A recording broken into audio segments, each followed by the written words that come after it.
Welcome back to another episode. Today's topic is the unknown. All right, the unknown. This is actually one of the six fears that exist. There are six. Yes, six. I have an acronym that I use to remember all six. FARless. You have to be FARless if you want to be fearless, or essentially overcome FARless. So FARless stands for fear of failure, fear of abandonment, fear of rejection, fear of loss, fear of the unknown, which we'll be talking about today, and fear of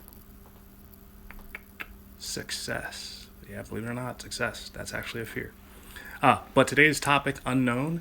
The unknown topic is, believe it or not, my biggest fear. Yes, that is correct. My biggest fear is fear of the unknown. How do I know that? Because I have a tendency to take a step back when I'm not totally sure what the consequences are going to be. But I've learned how to overcome that, and I fight back. So how do I fight back, you ask? Well, I've learned to fight back by planning. When I have a plan in place, I have a better idea of what could actually happen. What's the best that could happen? What's the worst that could happen? Knowing that gives me confidence that when I step forward, I have a clear idea of what the possibilities are. Now, it's not always possible to plan, especially when the world around you changes and adapts. So, if planning doesn't work, training is the next best thing. Now, how do you train yourself for the unknown? Well, you keep having to adapt and doing something new every day. You tend not to be a creature of routine. You tend to throw little curveballs in there to make you think, to make you move, and to make you change how you think. So, let's see, what do I do? Some challenges have well-defined answers. So what I do is I actually solve problems every day. If I have new types of problems in front of me, that's what I consider part of my training. It trains my mind. So I do puzzles, I solve challenges, particularly in the areas of real estate. Hey, if you're looking to sell your house, definitely let me know. Solve challenges there. Also solve challenges in regards to finance. I believe I would call myself a little bit of a financial hacker, believe it or not. I love to solve those types of problems. I like negotiation because I never really knew it was an art until I started learning about the art of negotiation. And believe it or not, that is one of the most powerful ways to actually change your situation and where you actually stand is negotiation. And last but not least, technology. I have a degree in technology, master's and bachelor's in electrical and computer engineering. And so I love those types of challenges and dealing with technology because it's something that comes easy to me. Now, my challenges, well, they don't always fall in one of those four categories. And when they don't, I need to be able to adapt and come up with a different way of addressing and handling those. And what that actually forces me to do is it forces me to change my mindset or how I think. And so when you have a challenge that's in front of you that does not have a clear defined answer, you have to change how you think about it. If you ask the wrong question, you're probably going to get the wrong answer. So you have to ask better questions. Better questions yield better answers. So the story I'm going to share with you today is my tale of the sword and the stone. If you ever heard that story from Disney, there's King Arthur, I believe, and there's a sword that's trapped in stone, and only the true righteous man, boy, whatever you want to call him, that was predestined to pull that sword from the stone will be the only person that can. Someone that has true honor and glory and everything going along with that. So, I have my own story about the sword and the stone. My sword in the stone was in my driveway. It was in the form of a broken basketball hoop. One time, I guess I slammed a dunk so hard on it that I broke it in half. Just kidding. That wasn't me. No, it was there for a while and it rotted out over time. Fortunately, it didn't actually wreck my wife's car because it was right over her car when half of it snapped. But it was sitting there for a few years, and one day I'm just like, you know what?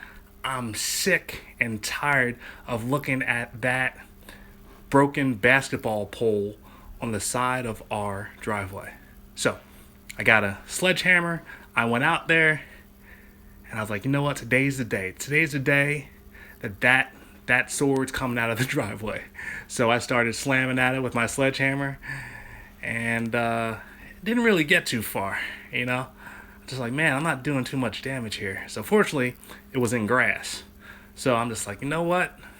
Let me get a shovel. That might actually be a better tool to start this job. So I had to figure out how big, it was actually the basketball pole was metal and concrete. I was like, how big is this piece of concrete?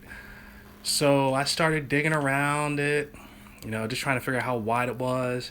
And it didn't look that wide. So I was like, okay, I'm good.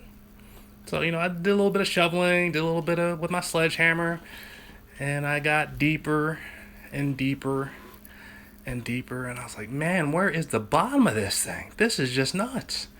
I think I had to dig about 2.5 to 3 feet. I had to dig 2.5 to 3 feet just to get to the bottom of this sword in the stone. And I'm just like, wow, I'm not going to be able to do too much with this sledgehammer. The shovel at least told me where the bottom was, but this thing was massive. It was like an iceberg. You think you have an idea how big it is from the top, but you have no idea what's underneath. So that was the big reason why that basketball pole did not go anywhere. It was just so deep in there that it was going to take a really massive dump to actually be able to take that away. But what I surprised myself with is I actually was able to dig it out. And again, this is something I decided to do on one day. I had no idea what was going to happen, but I said, you know what? It's coming out today. And somehow, once I actually got to the bottom, I was able to rock it back and forth. And using the actual pole of the basketball hoop, I was actually able to get that big, massive boulder out of the hole. Now, I had to figure out what I was going to do with it, because my only goal was to get it out of the hole. I had to figure out, okay, how am I going to dispose of it? So fortunately, I was able to find a contractor. The contractor came through. There were 3 of us. And he backed his truck up close to the boulder. And we could not even get that thing off the ground. There were 3 of us. We could not pick that thing off the ground. So we had to bring in reinforcements. And the reinforcements were an engine lift. There had to be an engine lift that was wrapped around this boulder just to lift it to the truck. And so I felt kind of pretty proud of myself for the fact I was able to get that big boulder out of the hole, because it took an engine lift to get it off the ground. That thing had to weigh 500 to 600 pounds. And I was able to do it. So, does that make me feel pretty good? Oh, you betcha. Oh, I definitely got the confidence right here. It's like, what else you got, right? So what was the whole meaning of the story? Well, you never know what the unknown is going to bring you. But you have to have the confidence, and you want to train yourself so you're not shying away from the challenges that are in front of you. Because once you start putting a foot forward, you have no idea what you're going to be able to accomplish. And odds are it's going to be a lot more than what you think. So, this is for your sword in the stone, whatever that item is that's been challenging you for quite some time. Take it by the horns and see where it takes you. Don't let for the fact that you may have share the same fear that I do of the unknown, but don't let it stop you in your tracks. So, don't be afraid of the unknown. How do we tackle the unknown? Remember, you want to plan and you want to train. All right. Hope you continue to train with me. I'll catch you on the next topic.